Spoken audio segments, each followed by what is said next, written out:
Por exemplo, o que eu já escutei, não sei se é verdade, que a Arca da Aliança estaria sendo guardada na Etiópia em segredo. Pois é. Já ouviu essa história também, Já na não, Etiópia? claro. Na verdade, o que tem de verdadeiro e falso em tudo isso? Tem 10% de verdade e 90% de falso. Ah, tem um pouco de verdade? O que é o ponto de verdade? Não em relação à arca propriamente dita, mas em relação a uma história que liga os etíopes aos judeus. Tá. Porque, de fato, existem exames até de DNA que comprovaram que há muitos etíopes que são judeus. São descendentes Da rainha de Sabá com Salomão. Tanto é que o Estado de Israel reconhece esses etíopes e dá cidadania israelense para eles. Tem até um filme, eu estou tentando lembrar agora o nome, que a Mossad vai até recuperar alguns desses etíopes e levá-los, tirar do país, lá até entra em Ruanda com o Idi Amin Dada, fazer uma negociação com ele, para recuperar esses etíopes e levar, que eles estavam sendo ameaçados de morte, estavam sendo mortos por antissemitas, e levaram para Israel. E tem muito etíope lá, judeu de sangue etíope, negro, mais negro do que eu até, no exército lá, israelense e tudo mais. Então isso é verdade. Tá. Agora eu falei, isso é os 10%. Tá. 90% de erro. Aí começa agora uma longa lenda que o rei Salomão estava lá com a rainha de Sabá. Quando ela foi embora, ela tinha um filho com ele. E o rei Salomão resolveu dar de presente para o filho uma réplica da Arca da Aliança. Aí, só que o menininho era muito esperto, trocou a réplica pela original e levou a original para a Etiópia, onde ficou guardada. Só que isso tudo é fantasia, nós não temos nada a respeito disso. O que nós temos? Até a Bíblia não fala como é que a arca desapareceu. É uma inferência. Eu estou falando da Arca da Aliança, onde estão os 10 mandamentos. Ela descreve com detalhes. Com detalhes, absurdos, sim, os anjos, exatamente. Eu estou falando querubins. Querubins. Eu estou falando daquela que o Indiana Jones encontrou. Aquela ali. Aquela lá. Caçadores da Arca Perdida. Aí o que acontece? Quando Nabucodonosor, em 587 a.C., ou antes da Era Comum, como os judeus preferem dizer, quando Nabucodonosor destruiu Jerusalém e o templo, ele levou instrumentos do templo para a terra de Sinar. Isso era comum, tá certo? Eu venho cá, domino você, eu vou pegar os seus deuses.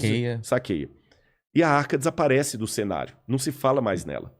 Quando os judeus reconstroem o templo, na época de Zorobabel, e esse templo, até o templo que Jesus vai conhecer, não havia mais a arca lá dentro.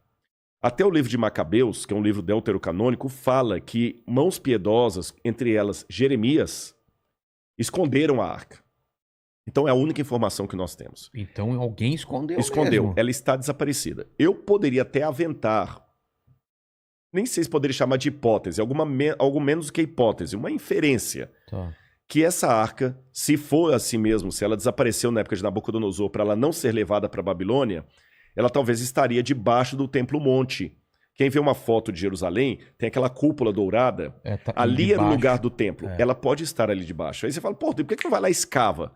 Porque eu não quero proclamar a Terceira Guerra Mundial. Exatamente. Só isso. O lugar é sagrado para os muçulmanos. De onde Maomé foi assunto ao paraíso. Treta. Não pode. Você entendeu? Eu, de certa forma, escavei o Templo Monte. Mas como? Eu vou revelar aqui. Uma colher, né? Foi, mas é que tem... E a minha esposa também, ela participou disso comigo. Os próprios administradores do Templo Monte ali, que são árabes, jordanianos, eles começaram a fazer uma reforma estrutural lá na Mesquita de Al-Aqsa e também no Domo da Rocha, clandestino. E eles tiravam caminhões e caminhões de entulho dali de madrugada. E levavam esse entulho e jogavam lá perto do Monte Scopus, lá perto da Universidade Hebraica. Um universitário, para fazer jus aqui ao mandíbula. Ao mandíbula. Olha a importância do universitário. Viu? O nome que aparece é do doutor lá, mas o universitário que ajudou. Ele passou, estudante de arqueologia, falou, pô, caramba, tá tirando de lá, jogando aqui. Conversou com Gabriel Barcai, que é um professor aposentado da Universidade Hebraica. O cara foi lá e falou, pô, já que eu não posso escavar lá, mas ninguém pede de peneirar aqui. Criou um sistema inédito, que a gente nunca tinha essa técnica de escavação, que é de peneiramento do entulho. E a gente encontrou muitas coisas ali, como, por exemplo, o azulejo do primeiro templo, etc. E foi assim que eu participei também, o Sifting Project, que eles chamam. Ainda está em curso ainda. Mas, até agora, nada da arca. Mas os árabes estão escavando, então? Não. Foi uma reforma. Uma reforma clandestina. Escavaram, mas não com fins arqueológicos. Ah, entendi. Você entendeu? É como se você vá abrir uma vala aqui, Entendi. tira a terra e joga lá. Pô, o Vilela não deixou escavar na casa dele, mas tirou a terra e na terra tinha selos, selo do rei Ezequias, encontraram muitas moedas romanas. Então, muita coisa foi encontrada. Mas, separando ainda naquela que eu falei, a arqueologia séria não tem nada a ver com esse sensacionalismo, tá bom? E para explicar, dar até alguns exemplos para você, eu tenho que fazer 2 advertências aqui para todo mundo que está assistindo a gente. Tá. Em primeiro lugar, a pior estupidez que alguém pode falar, seja ele crente ou descrente, é falar a arqueologia comprova a Bíblia. Não é papel da arqueologia fazer isso.